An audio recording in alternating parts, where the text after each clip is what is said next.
Bien la famille Bexul 224. Je vais parler de la sortie de Habib rapidement. Ce qui se passe autour de lui depuis hier ou avant-hier, je ne sais pas.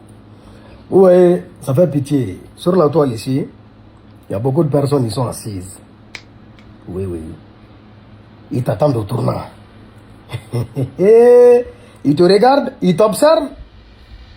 Tu as le succès même, ça les énerve. Oui, oui. Tu as adulé, ça les énerve. Tu ne les as rien fait.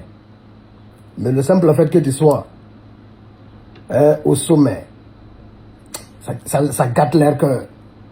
Oui, oui. Habib Fatako, parlons déjà de Habib Fatako. Habib Fatako, c'est qui?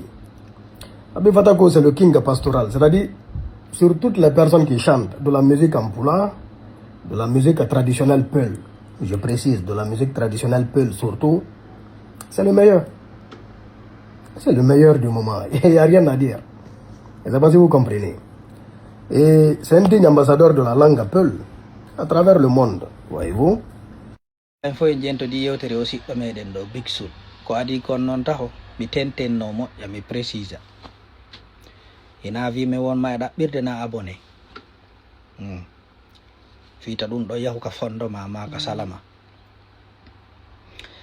e kono nanirɗon mo yewtira ni ha vidéo o gasoy miɗo tanƴini ha ɓadi ka mi fellitata fewndo Habib Fatako yaltuno ɗo yimani George Floyd to Amérique fewndo Alpha Condé wonno e warde guinéen ɓe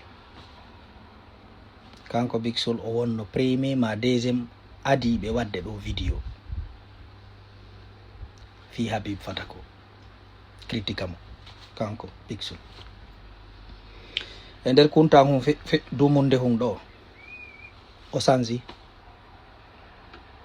en nani ɗi o yewti ɗi o guinéen ɓen ka réseau sociaux ɗo hay si tawi no woodi wo ko ɓe habbima kaka ɗate cele nde ɗa feƴƴa ko ɗon ɓe habbima ina ko Habib yewti kon dey one arde wiya hi yewtere nde o yewti nde na yewtere artiste jo mo ɓayɗo na yewtere makko konngol o yangol fuu so ñaawa ko waccugol mo manta mo e nder yimoɓe fulɓe ɓen fuu ko Habib ɓuri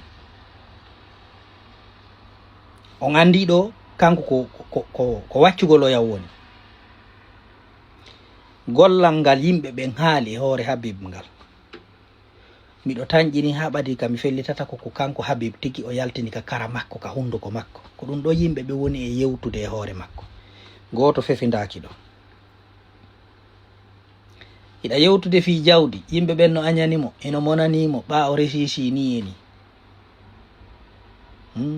e nder fulɓe ɓen fof ko kanko to resisi mi landima musidɗo am e nder ko yimɓe ɓe woni haalde Habib ɗo kon ko fefinda ɗum koko o toñira ko o wi'a o waɗa kako ko o yalti o haali ko yimɓe ɓe woni e ñawirdemo o liye nde ɗa ara yewta ko o yewti kon ɓa a jentitike konguɗi ɗin an tigi anani ko o wi ko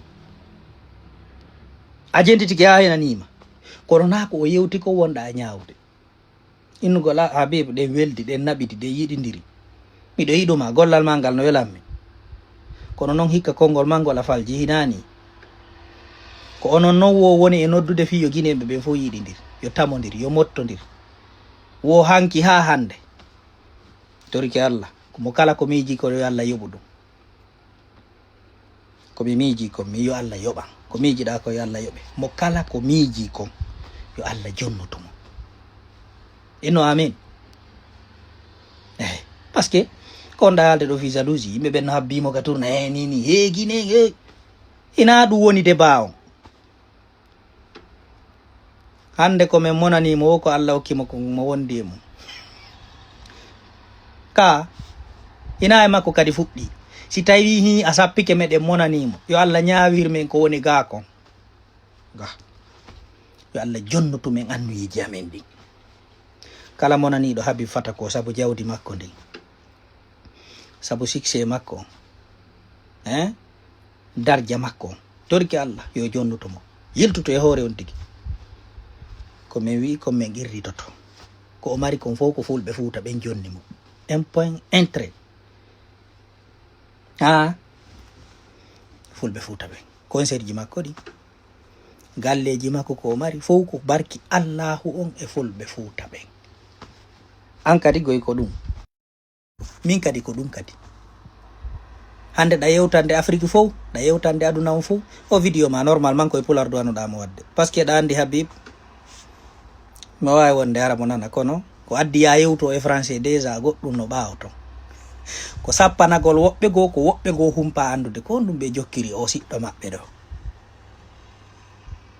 ko ɗum ɓe jokkiri mo. An noon ara feññinana fof fi yo faamoɓɓen faamo, tambitotoɓɓen anda kisa hi tambito ɗen par ce que ɓeeɗa falama accutude. En fof koko e rondi ɗen na kaaƴe.